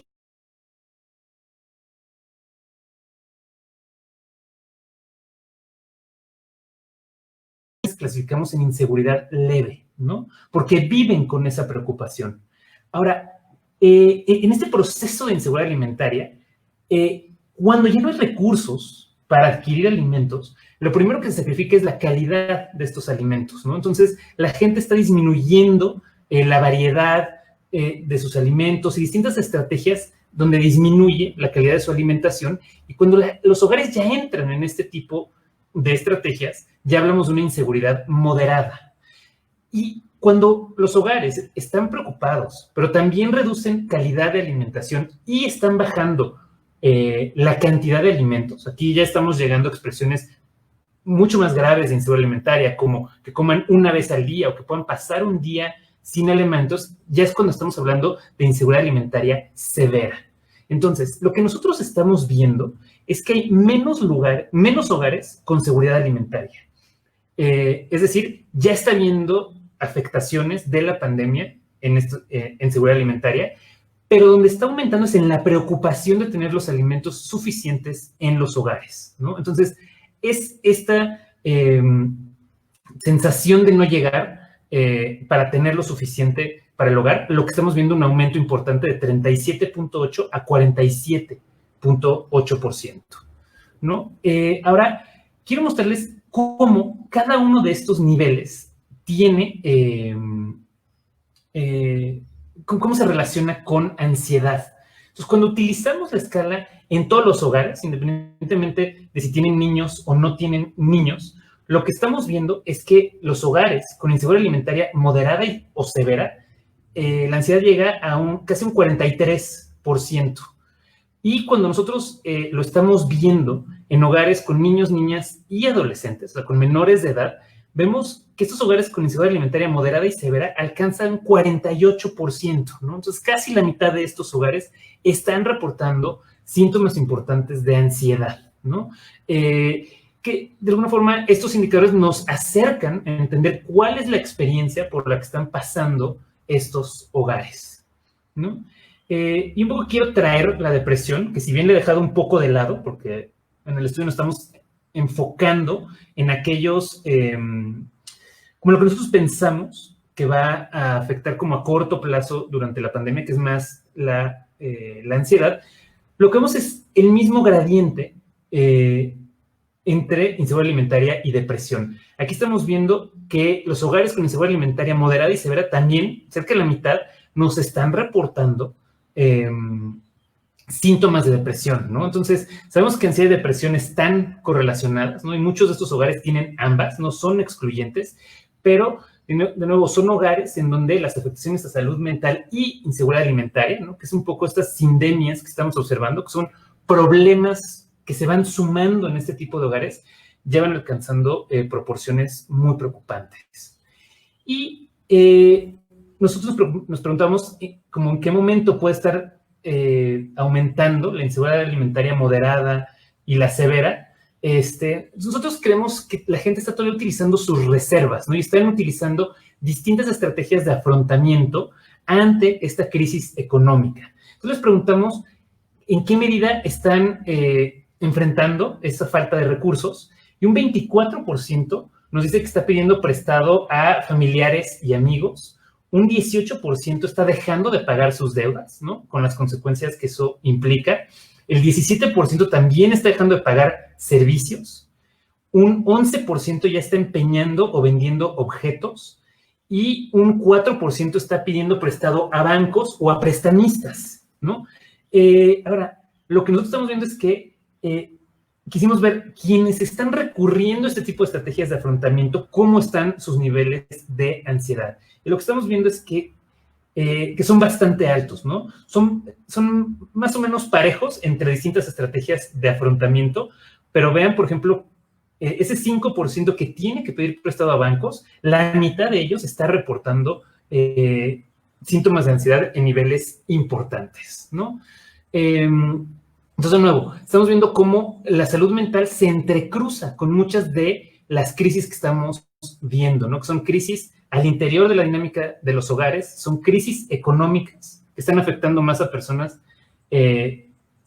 desocupadas, y también estamos viendo cómo le afecta a las personas que están ya entrando las consecuencias más graves de la pandemia, como es con la inseguridad alimentaria, ¿no? Entonces, eso es lo principal que yo les quería mostrar, y nada más voy a dar una síntesis de los hallazgos más importantes y eso sería por mi parte, ¿no?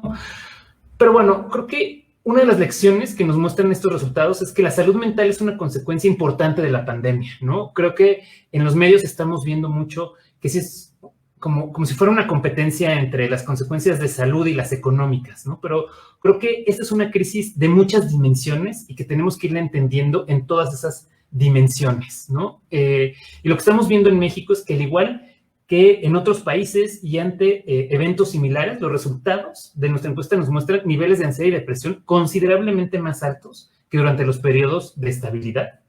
Y en el corto plazo ya sabemos que puede haber afectaciones en productividad, bienestar y calidad de vida de los mexicanos a causa de este aislamiento social, ¿no? Entonces, aun cuando estemos cumpliendo lo mejor que podamos como país, y algunos más y unos menos, el aislamiento social está teniendo consecuencias importantes en ansiedad y depresión. También hemos visto que hay grandes desigualdades en ansiedad y depresión por grupos poblacionales. Entonces, sí hay grupos que están siendo afectados desproporcionadamente por estas consecuencias negativas del confinamiento, ¿no? Y en particular quiero destacar a mujeres, adultos mayores, niños, ¿no? Que si bien son aproximaciones indirectas, está cambiando la dinámica y probablemente está teniendo afectaciones en su desarrollo y en personas con menores niveles socioeconómicos, ¿no? Que me refiero a muchos de esos gradientes que hemos visto por niveles educativos, por nivel socioeconómico, e incluso por sector laboral. Y como mencionaba, la salud mental se asocia con otras de las consecuencias sociales graves de la pandemia, ¿no? Que es lo que mencioné al principio, de que estamos viendo cuáles son estos estresores que están incrementando desproporcionadamente las consecuencias negativas del confinamiento. Entonces, si bien no podemos medir todo, ni todos los grupos, ni todos los estresores que mencioné al principio, en esta encuesta, que es una encuesta corta, telefónica, y que estamos como muy limitados en espacio, lo que sí hemos visto es que los hogares que dejan cuidados exclusivamente a la madre, en hogares donde el jefe de familia trabaja en el sector informal, hogares en donde hay desocupación y pérdida de ingresos, y hogares con inseguridad alimentaria, son hogares donde están sufriendo desproporcionadamente las consecuencias negativas de ansiedad. Entonces, estos son la manera en la que todos estamos viviendo la pandemia, todos estamos afectados emocionalmente por la pandemia, pero hay grupos y hay circunstancias que están siendo todavía más afectados por ella, ¿no? Y ahora sí, ya para terminar, nada más quiero un poco repetir algunas de las cosas que nosotros desde el EQUIDE hemos estado empujando, porque creemos que son acciones adicionales que deben de tomarse durante la pandemia, que son cosas extras que tiene que estar haciendo, pues por una parte el Estado, pero también universidades, organizaciones de la sociedad civil, etcétera. Pero uno es que necesitamos incrementar la atención en la salud mental, ¿no? Nosotros pensamos que tiene que ser primero por parte de la Secretaría de Salud, que no puede ser algo que quede como tras bambalinas o de lado o casi anecdótico, sino que tiene que haber políticas de atención a estos padecimientos. Y algunas de ellas tienen que ser, y hacia eso apuntan muchos de estos resultados en las desigualdades de salud mental, es que a implementar intervenciones de salud mental diferenciadas por poblaciones o por este tipo de estresores o circunstancias, y tienen que focalizarse en quien más lo necesita, ¿no? Sabemos que los recursos son escasos, pero también sabemos dónde pueden estar las personas que más lo requieren por los niveles tan elevados que están reportando, ¿no? También esto es un problema con las intervenciones porque también los profesionales de la salud mental tienen que confinarse y seguir el distanciamiento social. Entonces, eso limita fuertemente cualquier posible intervención de salud mental. Pero creemos que los servicios gratuitos de apoyo psicológico por teléfono se ha visto que son una opción importante, ¿no? Útil, que puede ser utilizada en estos momentos, pero creemos que están dispersos, ¿no? Fragmentados, que atienden a poblaciones como ciertos nichos, y creo que hay que identificarlos, aumentar su publicidad, financiarlos y sobre todo escalarlos, ¿no? Sobre todo para incrementar la cobertura de estos apoyos psicológicos, ¿no? No pueden ser esfuerzos pequeños de ciertas comunidades y solamente con sus contactos. Y también hay que identificar aquellos espacios donde puede haber estos desiertos de apoyo psicológico y hay que iniciarlos propositivamente donde no han surgido de manera espontánea. Y un tema que no abordamos nosotros en la encuesta, pero que también se ha mencionado en mucho de la literatura especializada, es que se necesitan también abrir apoyos específicos para atender intentos de suicidio. Lo que estamos viendo es un shock externo muy importante para estos sectores de la población y que tiene que atenderse también desde esta ideación suicida. Y por último, Ana, un trabajo que nos toca a nosotros desde la academia es continuar con este monitoreo de la salud mental durante y después de la cuarentena, ¿no? Entonces, eso es lo que nos pretendemos hacer desde el EQUIDE con la ENCOVID y estar monitoreando esto mensualmente. Así que les dejo la página, sobre todo www.equide.org, es donde estamos subiendo todos los materiales que estamos generando con la ENCOVID. Pronto vamos a ir mostrando los datos, pero ahí están comunicados de prensa, tabulados, policy briefs y demás. Y si alguien tiene dudas sobre este estudio, no duden en contactarme a mí o a la doctora Graciela Teruel o Víctor Pérez, que son académicos del EQUIDE. Y bueno, por mi parte es todo. Muchísimas gracias.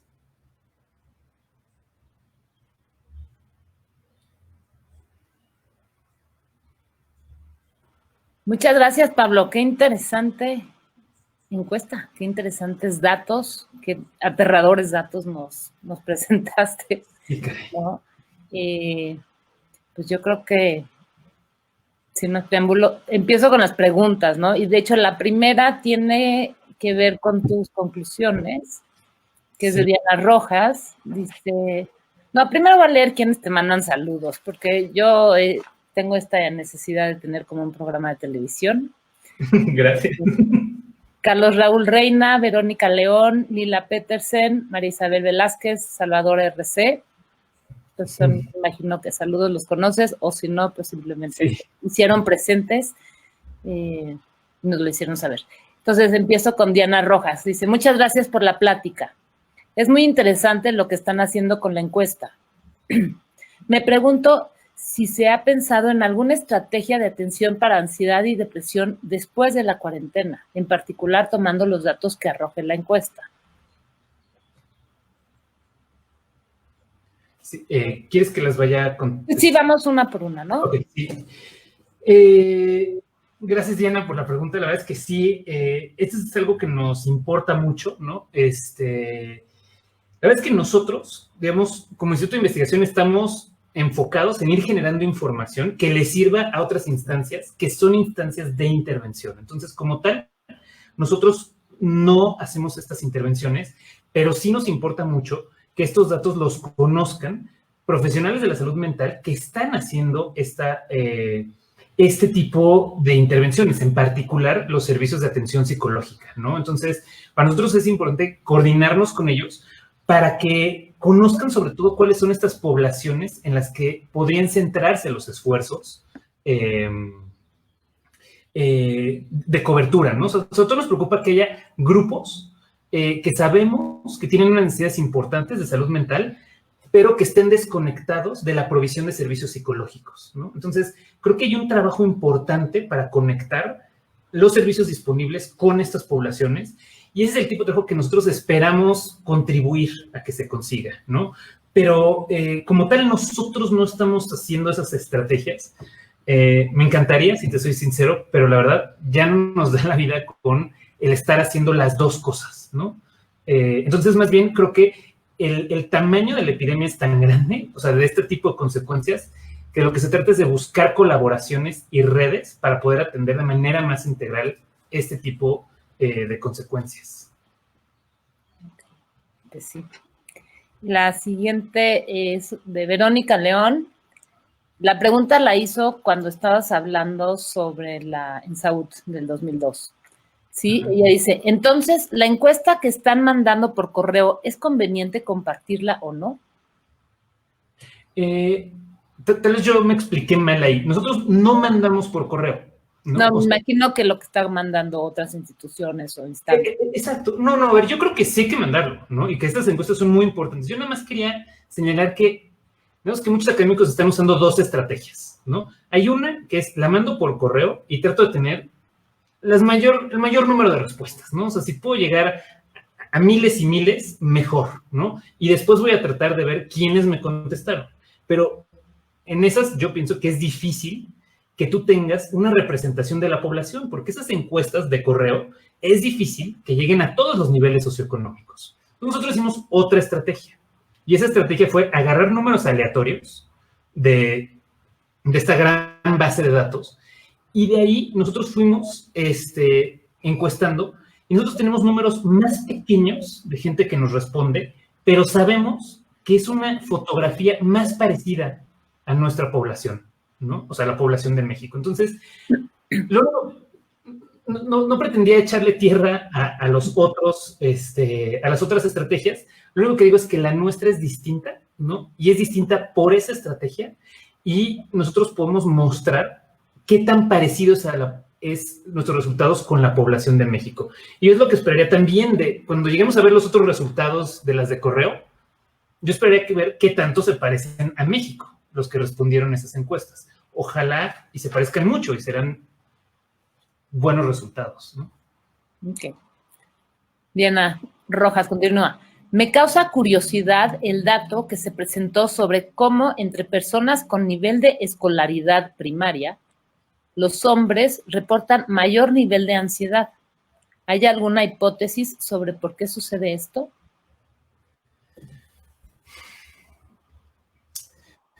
Ay, es una pregunta difícil, ¿no? A ver, lo que sabemos, ¿no? Y lo sabemos desde antes, y es un poco algunas de nuestras hipótesis que fueron motivando este trabajo, es que aquellos hogares, ¿no? Que llegan en mayores desventajas al inicio de la pandemia, probablemente son aquellos hogares que de entrada van a sufrir repercusiones más grandes de esta pandemia, ¿no? Ahora, bueno, y en ese sentido, los hogares donde el jefe del hogar tienen escolaridad de primaria son los hogares de menor nivel socioeconómico y que llegan con mayores carencias al inicio de la pandemia, ¿no? Entonces, creo que esa es la primera explicación y más importante. Ahora, ¿por qué los varones versus las mujeres? La verdad es que es difícil de saber. O sea, aquí creo que va a haber unas vetas importantes de investigación. Ojalá cuando podamos volver a hacer investigación cualitativa, podamos adentrarnos más en entender las dinámicas de los hogares, ¿no? Yo especularía que tiene que ver con quién se siente el responsable de ser el proveedor de los hogares, ¿no? Y creo que en la medida en que los varones se sienten que puedan o deben de colaborar más en los hogares, pueden tener mayores niveles de ansiedad. Pero la verdad es que esto es una total especulación, porque hay otros hogares en donde es la mujer quien lo tiene más alto, ¿no? Entonces, la verdad creo que estas encuestas como tan cortas y tan macrosociales en un sentido, a lo que invitan es a continuar estas hipótesis de manera cualitativa, ¿no? Nosotros, aunque nuestros datos no nos dan lo suficiente para explicar muchas de estas variaciones.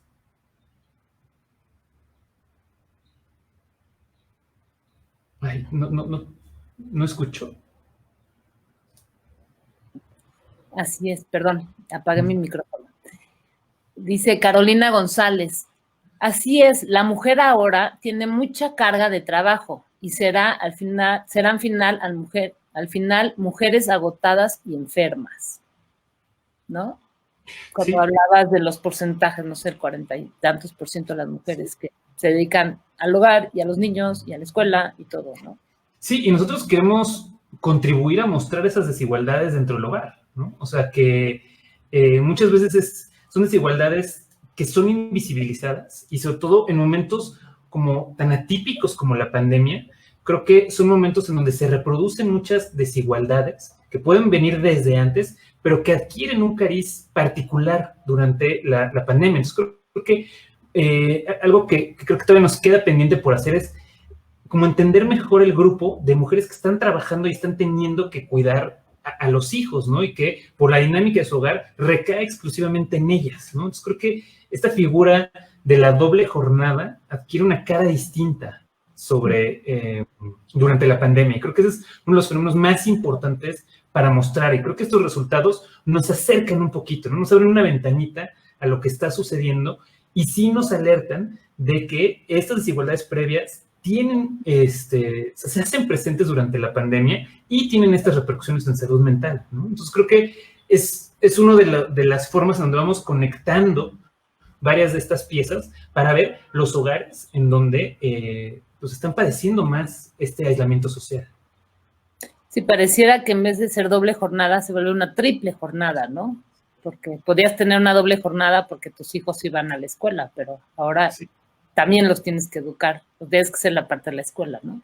Exacto, pero sería importante ver cuando es trabajo doméstico, cuando es trabajo de cuidados, cuando es trabajo por un ingreso, ¿no? Entonces... Sí, no, o sea, es bastante más complejo de lo que lo puse, ¿no? Sí. Dan Sobres dice, qué interesante la encuesta y lo que puede arrojar en un año. ¿Piensas que hay mecanismos aplicables masivamente para ayudar a personas que precisamente por la desigualdad no tienen acceso real a terapia, a yoga, mindfulness? Lo mismo con madres, padres ansiosos y agotados.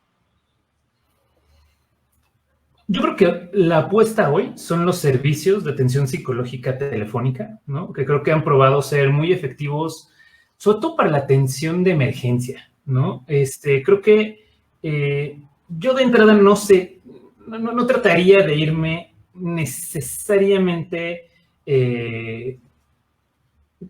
como en términos de bienestar tan amplio, ¿no? Yo hoy creo que es muy importante la atención de emergencia, pero sobre todo por ejemplo, a personas que están perdiendo el trabajo, con inseguridad alimentaria. O sea, creo que una atención psicológica a este tipo de shocks ahorita es muy importante, ¿no? Entonces, para mí esa sería la prioridad, pero efectivamente hacerlo a escala masiva es muy difícil, ¿no? Entonces, o sea, no hay número de psicólogos que alcance, ¿no? En ese sentido. Incluso se han probado ahora estrategias digitales, ¿no? Que es aprovechar pues un poco por mensajería de teléfono y demás, pero creo que están tardando en llegar y de probarse bien estas intervenciones. Creo que están muy verdes todavía, ¿no? Entonces creo que todavía, ahorita la opción más importante son los servicios de atención psicológica, pero creo que solo pueden ir surgiendo pues, como de manera más local. O sea, no veo un servicio centralizado que atienda al país, no lo veo. O sea, yo creo que tiene que ir surgiendo localmente y eso corre el riesgo de que haya lugares donde la cobertura sea insuficiente. Entonces, creo que hay que apoyar esas iniciativas locales para tratar de hacerlas lo más grande posible en términos de publicidad y de escalar su operación, ¿no? Porque lo que yo he visto al menos son esfuerzos pequeños, ¿no? Y la demanda es muy grande. Ok. David Fajardo dice, gracias por la conferencia. Me pregunto si han monitoreado los resultados parciales de proyectos similares al de ustedes en otros países y si creerías que el patrón de más ansiedad a corto plazo y más depresión a largo plazo es generalizable a otras poblaciones.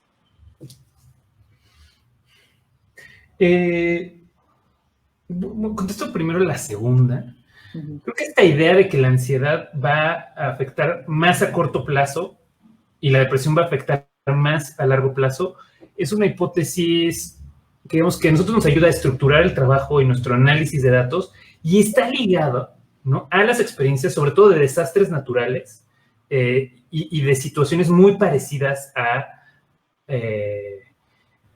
como a esta pandemia, ¿no? O sea, estamos tratando como de buscar qué es lo que sabemos de lo más parecido a lo que significa una cuarentena, ¿no? Que no es fácil, no hay tanto como uno esperaría. Entonces, creo que es una hipótesis limitada porque está anclada a este evento, ¿no? Entonces, yo no necesariamente lo generalizaría a eventos muy distintos, ¿no? O sea, y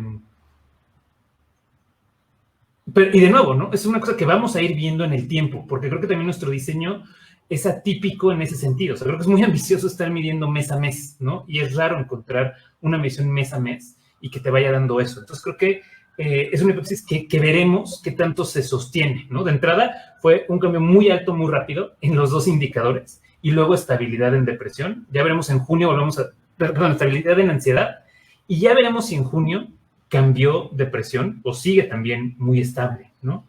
Y luego monitoreo en otros países, todavía no, pero yo espero que sí, ¿no? Hemos estado en pláticas con otros países, sobre todo, por ejemplo, con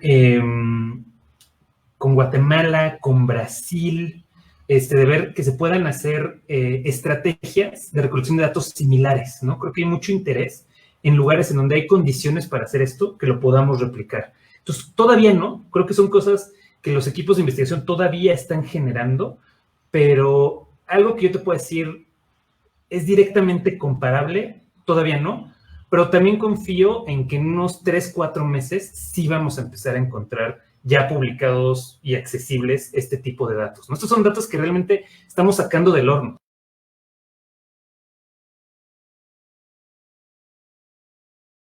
Muchos equipos luchando por presentar sus resultados. Entonces vamos a poder. Pues sí, además están haciendo la encuesta en este momento, ¿no? Sí, o sea, sí. Estás presentando los resultados de abril y mayo, ¿no? Sí. Básicamente. Entonces, sí, el de mayo acaba de salir, o sea, se presentó esta semana. Okay. Bueno, Gerardo Vázquez dice, excelente conferencia. Es interesante el cruce entre la salud alimentaria o más bien la precariedad alimentaria en el impacto, a su vez, en la salud mental de algunos grupos poblacionales. ¿Podrías hablar un poco sobre esto? Sí, digamos que esta es una de las ligas que sí ha sido más explorada, ¿no? O sea, digamos que esta es una de las cosas que nosotros ya anticipábamos de cómo, donde se va presentando, donde hay inseguridad alimentaria, también hay más, mayores niveles de depresión o de ansiedad, ¿no? Y también vemos que lugares pobres, hogares pobres, que van teniendo problemas de salud mental, poco a poco se acercan a peores niveles de inseguridad alimentaria, ¿no? Entonces creo que la intersección entre pobreza, inseguridad alimentaria y salud mental sí se ha ido viendo en otros contextos y en otras investigaciones. Lo que creo que va a ser muy interesante es ver si van cambiando en el tiempo y agravándose con la pandemia y si van cambiando juntos, ¿no? Por ejemplo, ahorita nosotros vimos que la inseguridad alimentaria leve ya cambió de un mes a otro, ¿no? O sea, está subiendo, ¿no? También vimos cambios importantes o sea, como de periodos anteriores al periodo de pandemia, están cambiando más fuerte los indicadores de salud mental que los de inseguridad alimentaria, pero los dos cambiaron. Ahora vamos a ver si conforme pasen los meses, ¿no? Y nosotros sigamos, vamos a poner en semáforo rojo, semáforo naranja, pero principalmente quedándonos en casa, si estos indicadores van cambiando juntos o es uno el que se va agravando más que el otro, ¿no?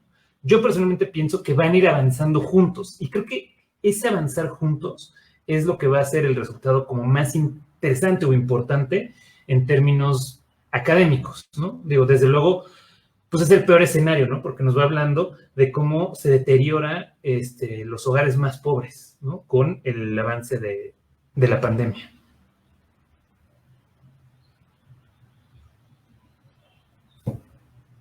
Otra vez, sí. Yo apagando mi micro, es que parece periférico ahorita mi casa. Samantha Parra dice, gracias. Salvador RC, excelente información, felicidades. José Luis Cahuel López, muy buena presentación. Nerea del Cid, muy buena presentación. Muchas gracias por todos los datos. Samantha Parra dice otra vez, saludos, soy egresada de la especialidad de obesidad y comorbilidades y maestría en nutriología aplicada, perdón. Dice, gran iniciativa, se requieren estos datos para planear estrategias de intervención. Gracias. Viene Andrómeda Ruiz, dice, genial presentación. A pesar de que mencionas que en el estudio no se habla de los intentos de suicidio, los datos serán muy importantes para visibilizar aquellos sectores que se verán más afectados. Aquí las políticas en salud mental serán vitales para que el problema de suicidio no se agrave. Sí. No.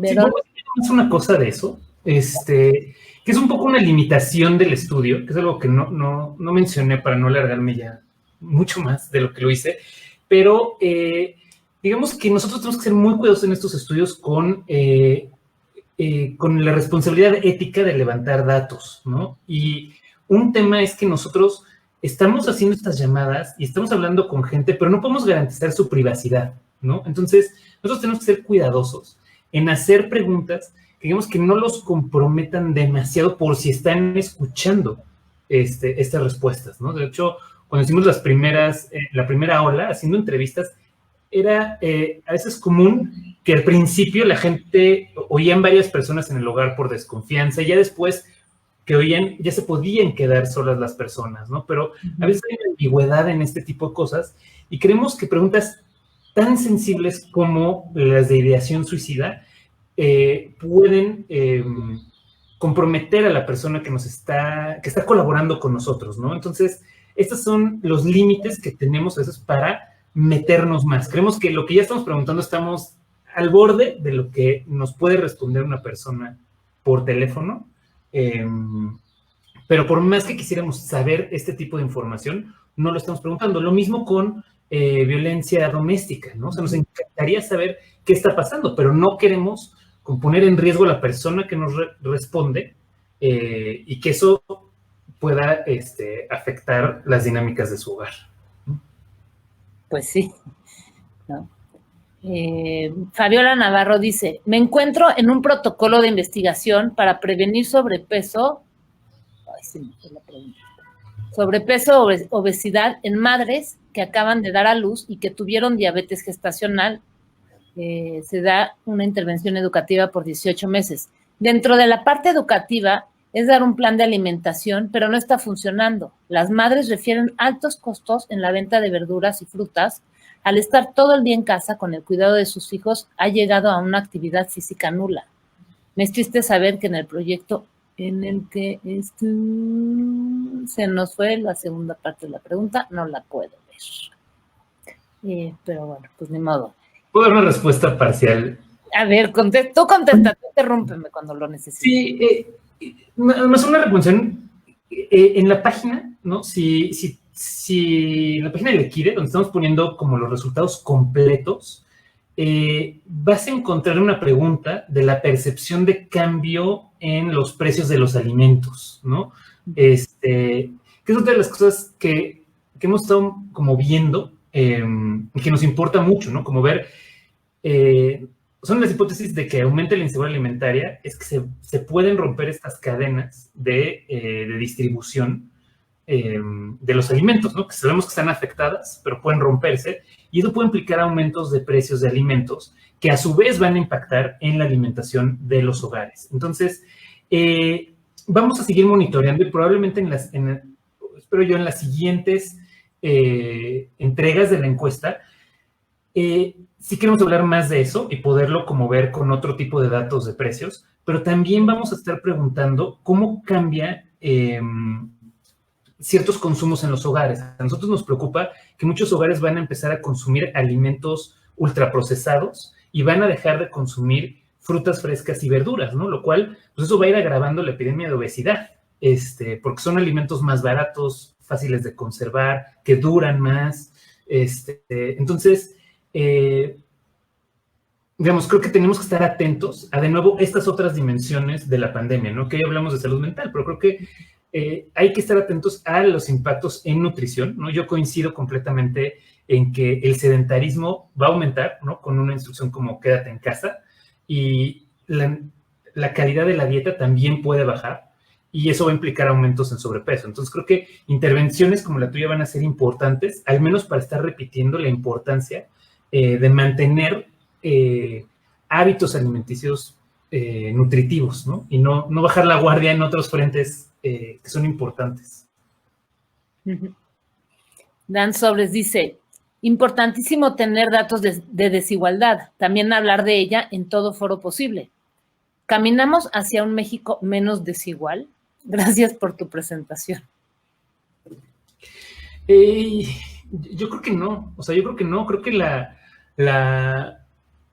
toda la pandemia, ¿no? Lo que nos hace es que nos muestra la desigualdad estructural con la que ya vivíamos, pero nos la muestra como bajo otra luz, ¿no? O sea, como que son otros problemas que se magnifican o se reducen dependiendo de nuestras posibilidades. Y creo que estas desigualdades estructurales previas continúan y yo más bien temo que las agraven, ¿no? Porque creo que, un poco siguiendo esta metáfora inicial de la lluvia, ¿no? Creo que va a haber gente que puede acabar la pandemia y puede regresar más o menos a donde estaba antes, ¿no? Puede haber gente que el golpe sea tan duro que le cueste más trabajo levantarse, ¿no? Y creo que si eso está ocurriendo, que a algunos les pega más fuerte y a esos que les pegó más fuerte les cuesta más trabajo levantarse, lo que vamos a ver es que se van a ampliar brechas, ¿no? En muchos ámbitos. Entonces, yo la verdad estoy más en el grupo pesimista de lo que está sucediendo. Creo que es muy grave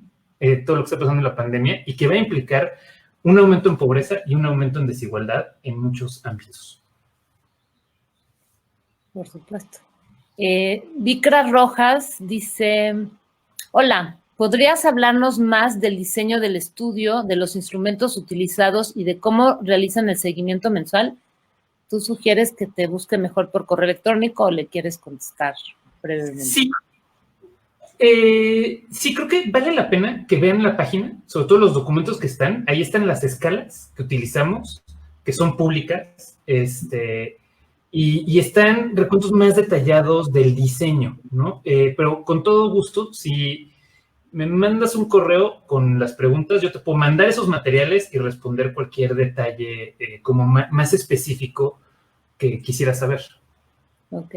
Llegó la segunda parte de la pregunta que se cortó ¿De Fabiola? De Fabiola, y dice, bueno, dice, ¿qué estrategia se...? Dice, me es triste el saber que en el proyecto en el que estoy tenga datos no favorables. ¿Qué estrategia se puede hacer o qué indicadores puedo implementar, ya que hay varias madres con depresión postparto también? Saludos, profe.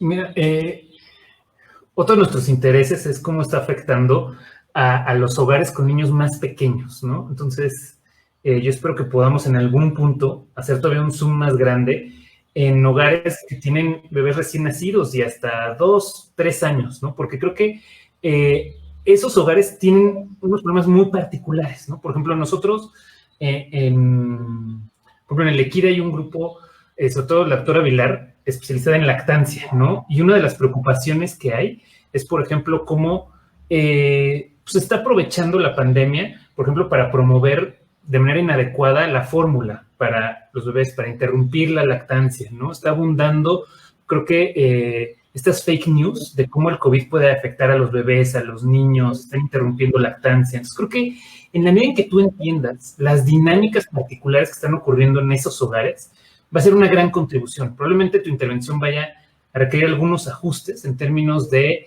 la información que necesita ahorita las familias, ¿no? Probablemente, al igual que todos, pero ellas en temas específicos van a tener una confusión de a qué creerle y a qué no creerle, ¿no? Por ejemplo, la lactancia, ¿no? Si hay una posibilidad de infectar al niño vía lactancia, ¿no? Sabemos que no, pero de todas maneras hay gente que lo está interrumpiendo. Entonces, creo que lo mismo aplica para cómo están modificando las familias sus dietas, ¿no? Y creo que poner atención ahí va a ser clave, ¿no? Sobre todo que no baje la calidad de sus dietas, ¿no? Entonces, creo que yo recomendaría pues dar mucha información a los participantes de tu intervención en esos aspectos, ¿no? Que casi que pongan extra atención a su dieta.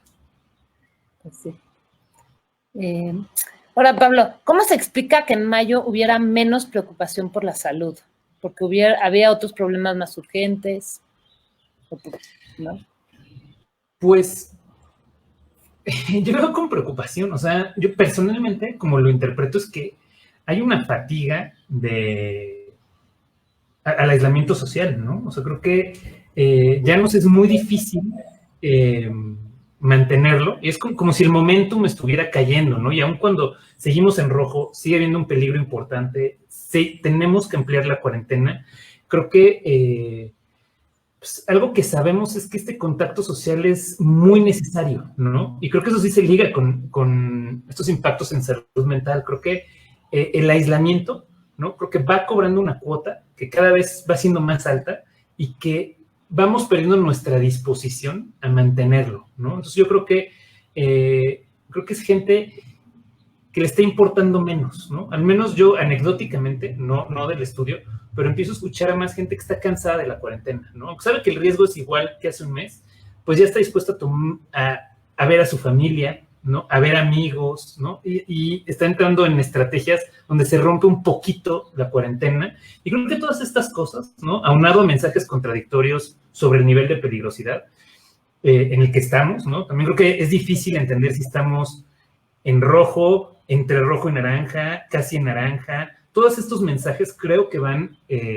disminuyendo la percepción de riesgo de la pandemia, pero en particular yo creo que sí juega un papel importante esta fatiga del aislamiento social. Y puede ser también producto de que como no te has enfermado, digo, a los que afortunadamente nos han enfermado, dicen, pues ya me cuidé 4 meses, pues he estado en cuarentena y entonces me permito salir porque pues básicamente tomo una actitud temeraria de, pues aunque sea la información, no me va a pasar nada, yo ya me cuidé y se empieza a relajar, ¿no? Sí. Y puede ser gente que conozca a quien se infectó y que no le fue tan mal, ¿no? Habrá otros que se infectaron y sí les fue muy mal, pero digamos, sabemos que muchas personas son asintomáticas y demás, y creo que mientras estas historias empiecen a colarse en la cotidianidad, pues va cambiando el nivel de riesgo. Va a ser muy importante ver si en junio sigue bajando, ¿no? Porque si sigue bajando, quiere decir que ya estamos viendo que sistemáticamente habría que reforzar el mensaje de que esto es grave, que sigue siendo un problema, ¿no? Uh-huh. Exactamente. Pues esas fueron las preguntas, Pablo.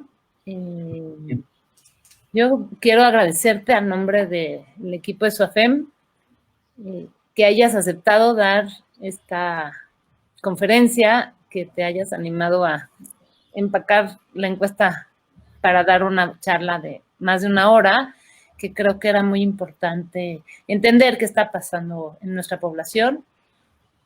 Pues muchas gracias a nombre de nosotros.